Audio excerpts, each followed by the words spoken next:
we'll do the live thing first. Like.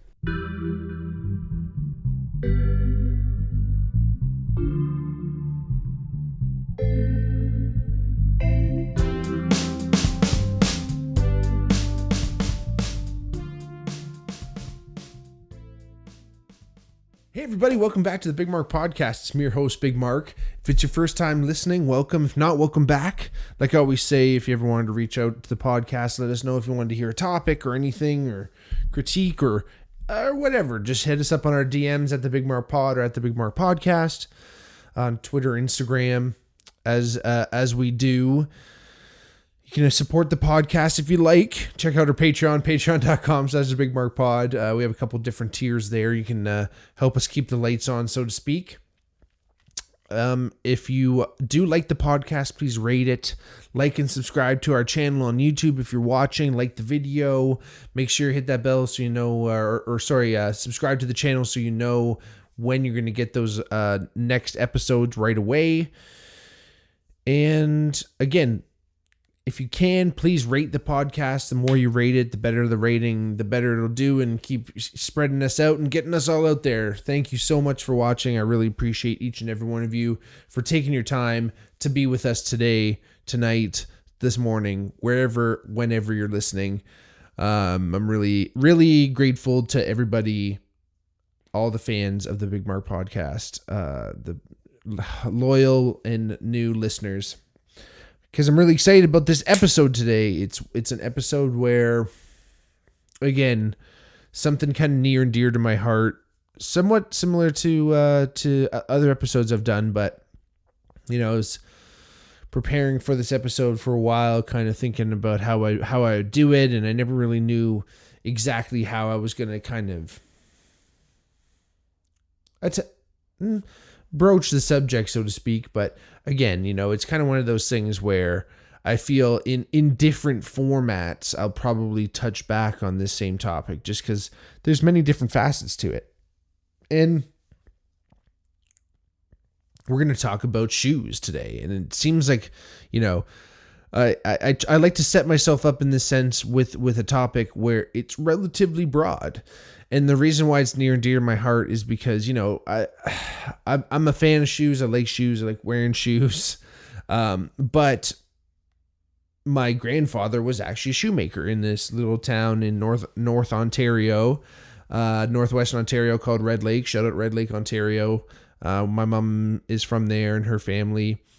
And my grandfather was as far as I know, the or one of very, very few shoemakers in the town. Because I'm pretty sure, especially back then, there was probably 2,000 people in the town. So I don't know how much room you have for multiple shoemakers. But anyway, so he had a really, really cool setup in his house and worked from home, which was pretty cool, I guess, pre-COVID. Hey, he was an innovator.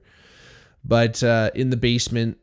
And it wasn't his whole life's work. I wonder, it's a shame because I didn't really get a chance to kind of sit down with my grandfather. There was always a language barrier there. There was, I don't know how well he knew how to deal with children, and it was just a sad scenario, and died when I was pretty young too. But, I kind of wish I had some time and was able to kind of ask him some questions and stuff. Because he seemed to have a pretty interesting life. He grew up in Lithuania, and was actually, during the war, was actually in a prison camp. German one, as far as I know. It might have been Russian too, because the Russians were heavily involved again in Lithuania, kind of taking things over and really... just kind of grabbing land at that point and just making sure that they kind of had themselves set up for what was to come and what Stalin knew was happening. So my grandfather was in this camp, and actually at one point, one of the guards of the camp lifted up the fence, the chain link fence or whatever, lifted it up and said, "Fucking run," to him and a few of or a few of my grandfather's fellow inmates, and they just fucking dipset and ran, and he somehow made it to Red Lake, Ontario, via boat of some type, because that seemed to be the modus of transportation, and wound up in Red Lake in a gold mine, of all places. I think when you showed up in those days, which would have been the 40s, you kind of like showed up in Halifax or wherever you'd land, and they'd say, okay, you have a few choices. You can head down in the States to Chicago. I think Pittsburgh was probably on the table. I wonder if Hamilton was actually mentioned potentially, but those were more like steel mills and things. And then I'm sure they were like, hey, there's gold mines that you can go work in, which probably sounded pretty fucking tantalizing. Oh, gold mines, sick. In the northern part of the country. But again, these gents are coming from Northern Europe, so like they're used to that kind of rugged shit. But like, just the idea of a country this size, I'm sure was like fucking practically unfathomable. And like, so they're like, oh yeah, you're in this part of the country. Probably like, oh, whatever, it's Canada. Canada is Canada. So he ends up going to Red Lake, which is like a very remote part of the province. But is great, has a job, works there, meets my grandmother, has my my aunt and my mom, and my other two aunts that were from my grandmother's previous marriages. They were all living together in Red Lake. And again, I'm not sure of the timeline, but eventually he became the shoemaker, like I said. And you know, it was always nice to have that kind of as a part of life. And you know, he really instilled in not only like my family, but myself as well, is that, you know, a good pair of shoes is really important. My pop said this too. My mom, like, again, my mom being my grandfather's daughter, but my parents both were of the ilk of saying, hey, you know, it's important to have like a good pair of shoes, because, you know, there aren't very many places that you should, that you shouldn't save, you shouldn't scrimp, you shouldn't cheap out. And one of those are definitely on shoes. Don't cheap out on the shoes. That's not to say be extravagant, because let's be real. You can be pretty extravagant when it comes to shoes. But again, don't get shitty, like, quality shoes. Get good quality shoes, because they'll last you a long time. And, you know, it's funny, growing up, you know, I played a handful of sports. Don't get me wrong. I swam, played a little soccer, I guess, growing up, but mostly basketball. Funny, actually, all those sports don't require a lot of equipment, apart from like goggles and like swim gear can get pretty expensive, especially like the fucking like bodysuits and shit. But mostly playing basketball, I just had to wear shoes every year. It wasn't like major equipment. It wasn't like kids like growing up playing hockey, where every year you got to get a whole new thing: skates, sticks, pads, helmets, all that shit. And then even when I started playing football, thankfully the team fucking provided most of the shit anyway. So I think that was a major exposure to shoes. And again, you know, the whole kind of sneakerhead, you know, making basketball shoes something that's actually something you're not going to wear just on the basketball court. A lot of that obviously came out of that culture. And there's actually a phenomenal documentary called Just for Kicks. It came out in 1985. Oh, shit. What am I saying? 2005. Oh my God, 1985. Fuck. Just for Kicks came out in 2005. Really, really wicked documentary. It talks about the sneakerhead craze. In fact, I should do a whole podcast just on that documentary, just because it goes so in depth. And I want to go in depth, but again, it's not what we're here to do today. Again, we're talking about just generally speaking, you know, shoes are such an important part of our lives. And again, this documentary, you know, broaches on that. But again, it also talks about where this whole culture came from. And again, obviously from basketball, from not only the professional scene, but also street ball scene and things like that. But then like hip hop and like the b-boy scene, like street performers in New York City specifically, are credited with like really bringing like casual sneakers and shoes that aren't just like dress shoes and fucking,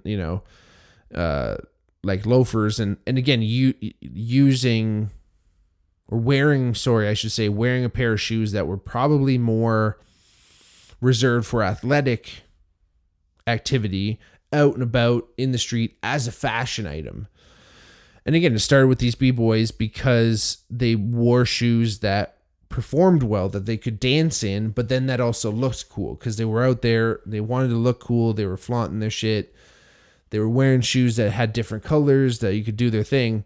And it's funny with colors because when we talk about basketball, obviously street ball you can wear whatever you want, but in the NBA you weren't allowed to wear anything. I think it had to be a predominantly white or predominantly black or something like that. But again, you couldn't just have wild, crazy shoes out on the court. Again, there were different rules back in the day.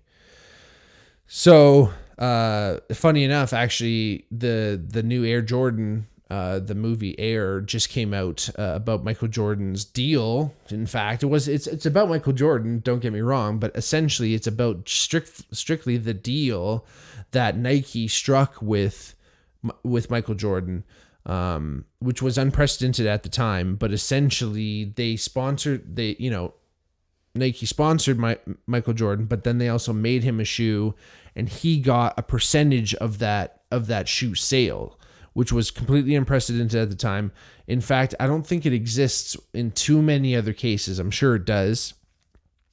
Actually, it now exists with Lionel Messi's new contract. So for anyone in the know or anyone who doesn't know, Lionel Messi,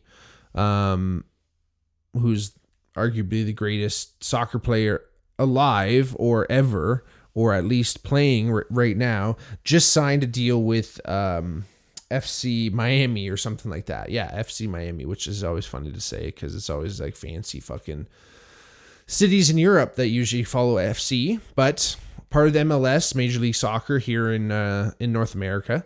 And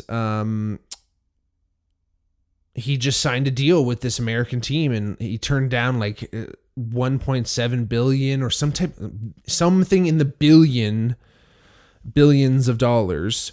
Lionel Messi turned down to go and play because, and they say like the team isn't going to pay him nearly that much, but like Apple is going to be streaming MLS. Adidas is like the official apparel supplier of the MLS. And there was one other thing, like fucking Coca-Cola or some other shit, MLS itself. Anyway, have all agreed to give Messi like percentages of the revenue from their fucking services from their companies, which is unprecedented, but it makes fucking sense because again, he's like driving the sales. Like, so FC Miami's average ticket sales went from like 40 to like 500 or some fucking crazy thing, like 40 to 400. It was some shit like that. It was like crazy tenfold instantly once it was announced that Messi was coming to play. So again, a lot of these deals, and who knows, maybe they even looked at Michael Jordan's deal and said, hey, look, Michael Jordan did this. He was the best ever. And look where he is now. Now he's a millionaire, billionaire even. I think he's a millionaire. I don't think he's gotten to the billionaire status. Don't get me wrong. He might have, but again, it's kind of one of those things like where athletes obviously pushed a lot of that shoe craze, sponsorships. Magic Johnson and Larry Bird with the Converse weapons.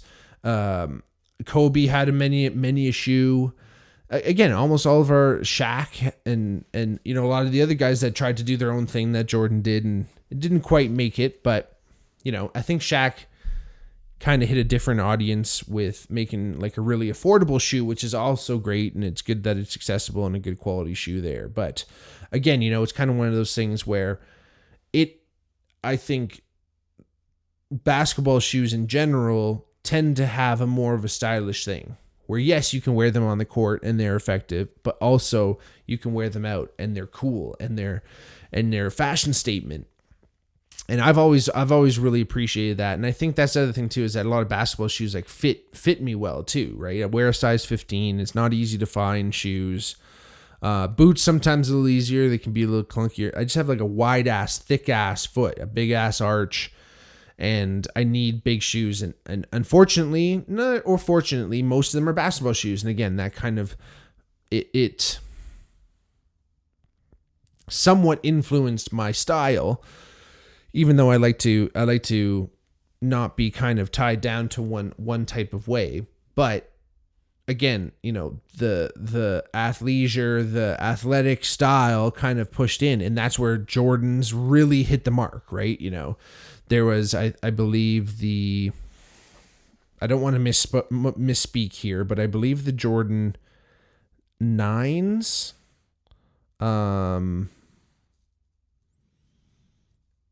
there's like these wicked, like Jordan Tinker Hatfield or whatever. I think maybe it's the 11. Oh man, shoot. Trying to find this shoe here. Anyway, one of the Jordan shoes,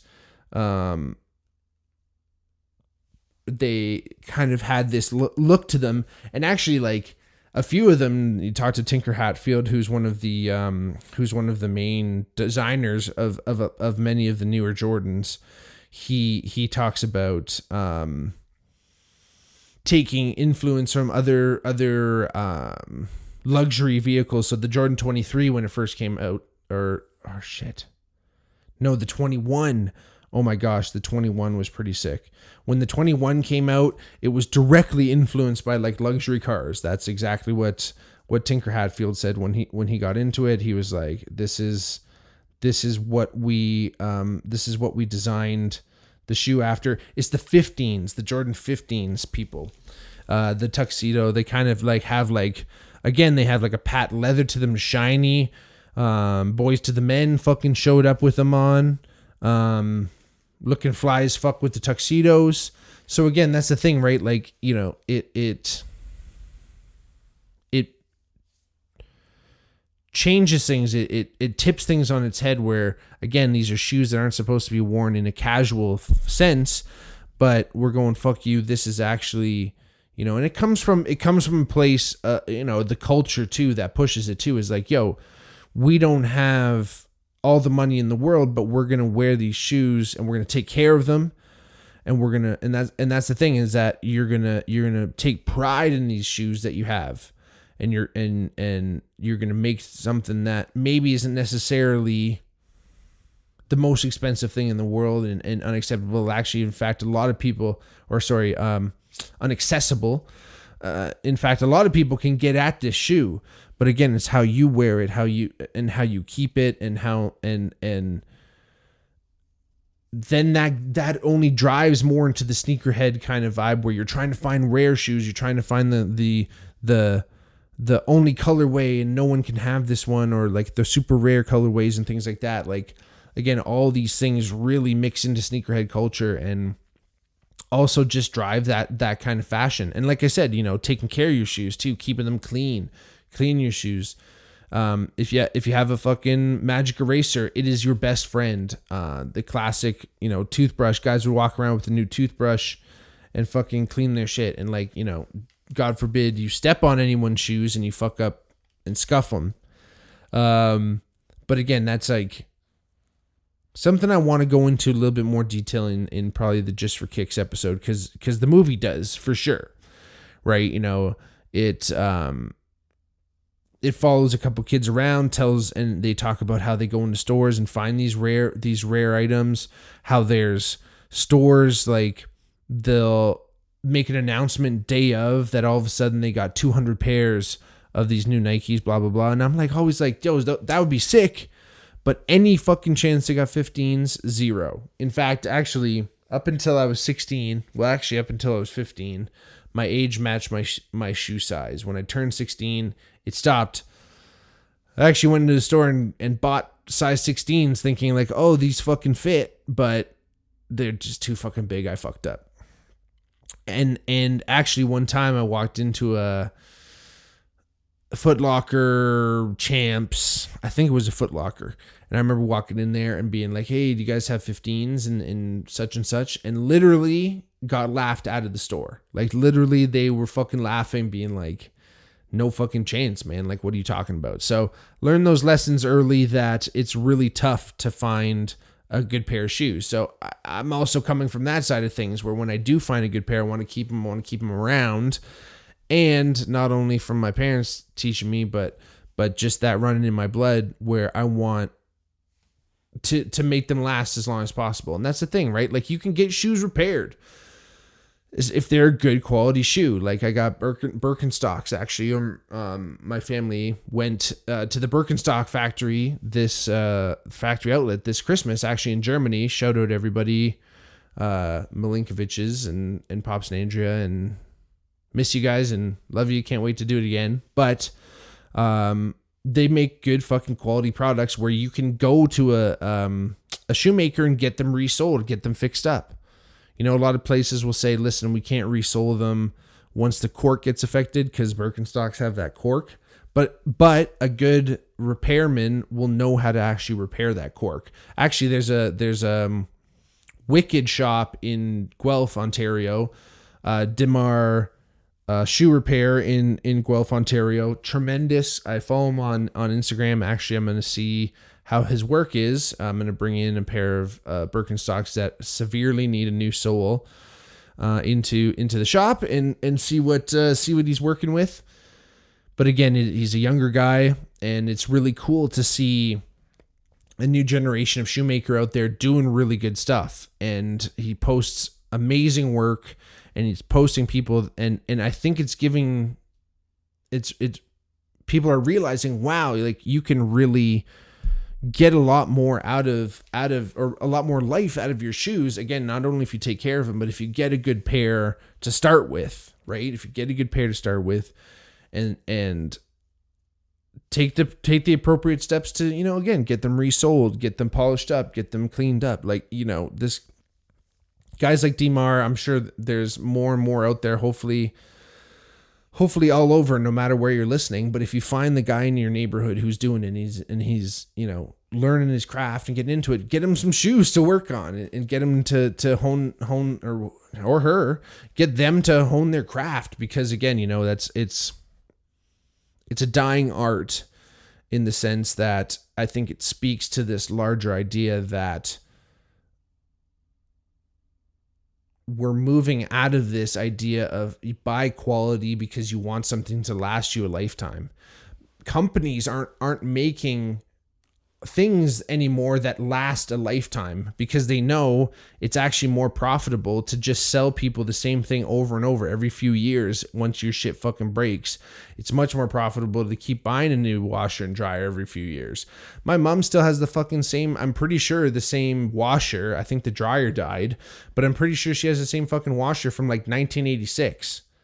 No joke. And that's a Maytag, and that thing runs like a fucking brick shithouse, and many a load has gone through there, and it still is fucking standing. But nowadays, you'd be lucky to get fucking 5 years, maybe 10 years out of a washer. I don't know about the really nice ones, but that's the thing, is that now things have become cost prohibitive, that, you know, people can't just get a good quality middle of the road item that's going to last a while if they take care of it. It should have been, or what I see it as, you know, you buy the luxury, perfect, 100% most expensive item. If you're willing to do that right off the bat, you put in all your investment at once, and you better hope that thing is built like a tank and it lasts forever. And that's the hope when you're putting all that money into it, and that you can kick the fucking shit out of it and it's going to last. Middle of the road things, yes, you're not putting the most money in right away, but if you take care of it, maintenance, regular maintenance, taking care of things, replacing what needs to be, and this goes for all things, fucking cars, fucking computers, whatever it might be. You take good care of things, they're going to last you. And you should be able to get that same effort you put in out of an item that's kind of middle of the road. And a cheap item, you buy it cheap and it fucking breaks on you, and it fucking breaks. And you go, okay, yeah, it was a piece of shit, cheap ass little throwaway thing. I get it. It's busted. Whatever. But I feel like nowadays those gaps between luxury, middle of the road, and shint are fucking huge. Luxury is now more or less middle of the road, where sometimes the fucking shit might be really, really nice, but it's so nice that one little grain of sand gets into it and the whole thing. It's so precise. It's like a precise, beautiful clock, watch or something that's beautifully precise, and one little fucking grain of dust gets in it, and all of a sudden all the parts fucking go haywire because it's not meant to get thrown off like that. And then the middle of the road shit is fucking junk. And it doesn't matter how much effort you put into something, and that's what's wild. But that's what you get out of the sneakerhead community, is you take care of your shit. You pride yourself in the fact that, yes, I clean these shits and I clean them nice and they look fresh because of the work that I put into it. It's not just the shit that I bought and it just came this way and I did nothing. Right? It was a point of pride. It's about pride. It's about appearance. Is about going out there saying, listen, I'm putting the fucking work in and I'm not trying to fuck around.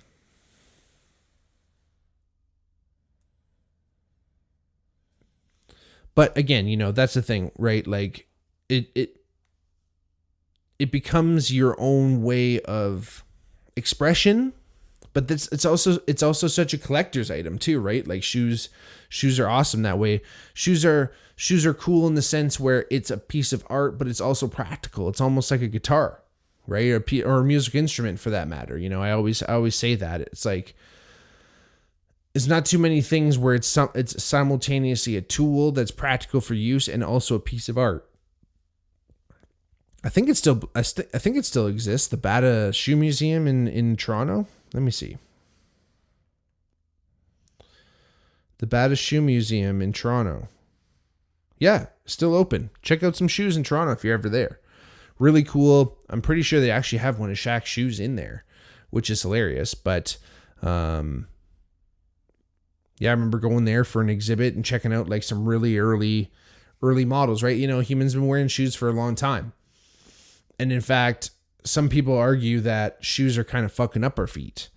And it's funny in the sense that, maybe we are moving too far in a certain direction when it comes to that, because we wear these shits all the time, because we wear shoes all the time, all day fucking long, some of us.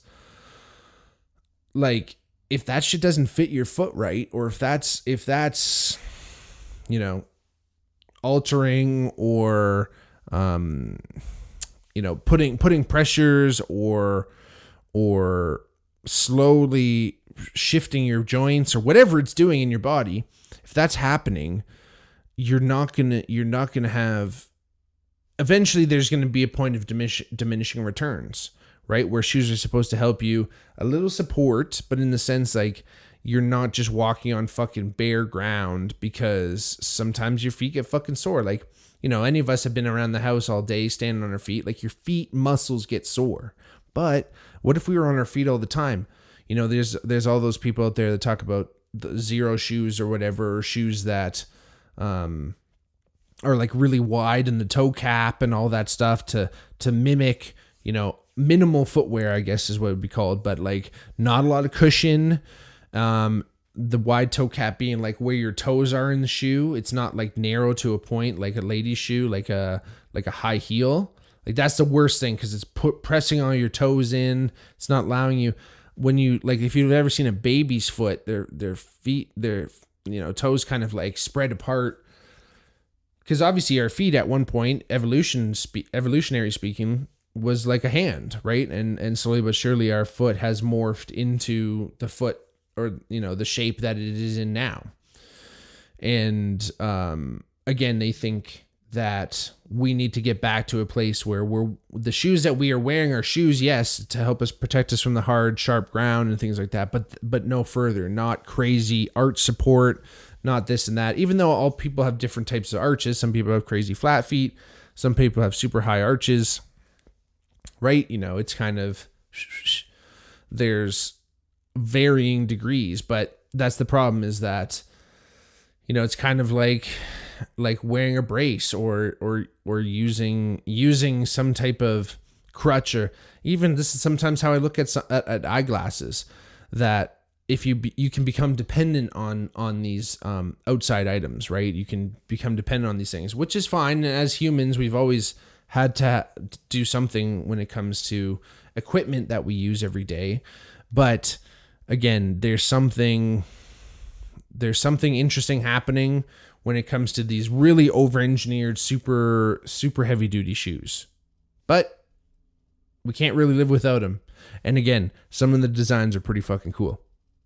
So again, thank you so much for listening. That was a fucking great episode. I really enjoyed talking about that. And, you know, shout out to my grandpa Joe, and all the work he did. Hopefully he made some nice shoes. If anyone's out there in Red Lake that still has a pair that he put together, shout out the Bigmark podcast. Let me know. And again, thank you all again for listening. That was tons of fun. Hit us up on the Bigmark podcast at the Bigmark, or hit us up on our DMs at the Bigmark podcast, or at the Bigmark pod on our Twitter or Instagram. Donate to the podcast on our Patreon, patreon.com/the Bigmark pod. Hit us up on our YouTube if you're watching. Like the channel, subscribe to the channel, like the video, and please rate the video wherever you are watching or wherever you are listening. If it's Spotify, if it's Apple Music, it really makes a big difference to us. Thank you so much for listening. Thank you for your time. Please share with your friends. Get out there, have some fun, even if it's just for kicks. Peace.